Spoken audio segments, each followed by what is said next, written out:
Hey guys, welcome back to another video. Today we're going to take a look at some concepts, how we could use the new minecart unloaders in the Nether dimension. So such a system that would work in the Nether dimension was recently requested in the comments. That's why I started looking into it.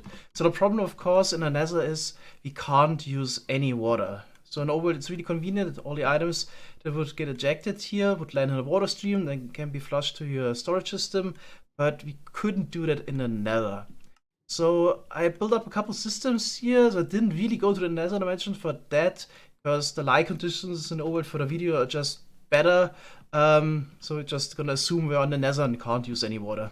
So I think the most straightforward solution, with some limitations for the problem, is to just replace the block below the rail here with a mud block and then just put hoppers below. So this way we can easily process those items here. But you're kind of limited to the hopper transferring speed. So if you get more than 18,000 items per hour on your minecart line, then even a hopper configuration with this double hopper system wouldn't be able to keep up anymore with the amount of items that are incoming. So that's why we would need to think about other alternatives. Okay, so in case we have a situation where the hoppers would be overwhelmed by the amount of items, we could use such a setup. So we have pistons here that would retract both the rail and the block below, so the items could then drop down and be further processed. For example, you could drop down an obsidian block, then we align the items and shoot them over our storage system with the shulker box loaders, for example.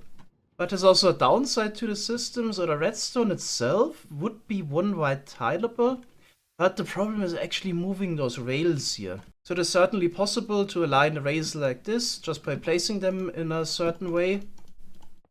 But the moment you start moving them and pushing them back, then the rails would realign themselves. And then this whole system with the lava cauldron wouldn't work anymore. So you need to have the minecart be partially inside of the cauldron. So that's why they get aligned the amethyst cluster here. There's thought about possible alternatives for this, but pretty much for myself came to the conclusion it's not really feasible to make a one wide tileable system, the lava cauldrons and the rails, because we can't really move the rails or even realign them in a one wide tileable way. Another alternative would be to use a lava dispenser, but then maybe the items of a minecart that get broken would be destroyed by the neighboring lava block. Issues like that would arise. Even with the rails here, there would be a second problem. So even have the rails like this, then we would have the issue that some of those would also fall to the neighboring system and wouldn't drop down. So there's just a lot of issues with this that make it maybe possible, but not really feasible in my opinion, unless I'm really overlooking something obvious. To use the system in the Nether in a one-wide tileable way. But it might not even be necessary to have a strict one-wide tileable system. So another alternative is just to rearrange the rails here in the back this way, and then just have an unloading system every second block.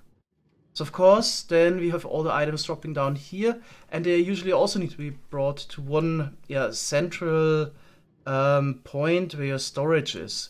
So we're actually not done here yet. So we either need a piston conveyor belt or a different solution to bring everything to one point. So it always gets a bit more complicated if you don't have water streams.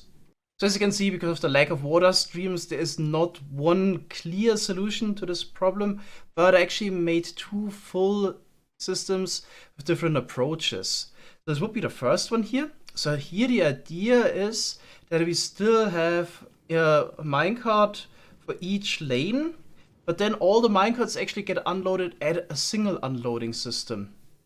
So I've got them all incoming right now from just running under the bamboo farm. So just have an example where this could be useful. Once all of them are in, this pulse extender would then turn off, and we drop the bamboo down, that would then be further processed by the main storage system. So there we go. And then we start redistributing the minecarts. So we're using a trick here with the rails on the mud blocks again. If you look below, it's actually super simple setup. Just two torches. They would then trigger the pistons here. This way we redistribute the minecarts to each of those lanes. Okay. So this would be a way, yeah, to solve two of the issues. So we have basically a full coverage of the whole bamboo farm, and we don't have like an unloading system for each lane where we then still need to send the items to the main storage systems. We all basically have it in one central spot. And here we have another approach. So we still use the same one-wide tileable unloading system like in the overworld dimension. So all the items would land on the mud blocks here with the rails on top. But then we have a second line of rails going below those blocks here. Actually, don't think we need mud blocks. I think normal ones would also be fine. And the minecarts would pick up those items again and just get unloaded on the other side as well. Yeah, on this type of unloading system. So then here at the bottom, of course, we would still need to distribute the items to the storage system. And the minecarts just send back another rail line. So we would not run out of those. I think this system here is probably the easiest. Has also some downsides. So we send a minecart here every 2.4 seconds. So we could process about 500,000 items per hour just with this setup here. Which in most cases should definitely be enough. You could also still adjust this. For example, send the minecarts a bit quicker. But then the problem on the other side would be that we also have to retract the blocks sometimes. So we'd need to add a little bit more redstone. For example, quickly send 10 minecarts. Then give it a bit some time to process the items. Then send the next batch of 10 minecarts. So there's always things you can do to work around the lack of water streams there to make it faster or adjust the system somehow. Anyway, I hope this video gave you some ideas how to deal with those minecart unloading systems in the Nether dimension. I feel like I didn't really come up with a solution that is best in every situation, because depending on the amount of items you're getting, you get different items that need to be maybe sorted, or the size of the collection area, you will probably need to adjust the systems. So in some situations, this system might be really good. In others, the other one might be better. You can definitely check out the world download in case you want to recreate one of those or get an idea how to do it. Maybe also let me know in the comments if you have an even better idea how to deal with those items. Definitely piston conveyor to transport items is always one approach. Maybe let me know. That's it for today. Thanks guys for watching and see you next time. Bye bye.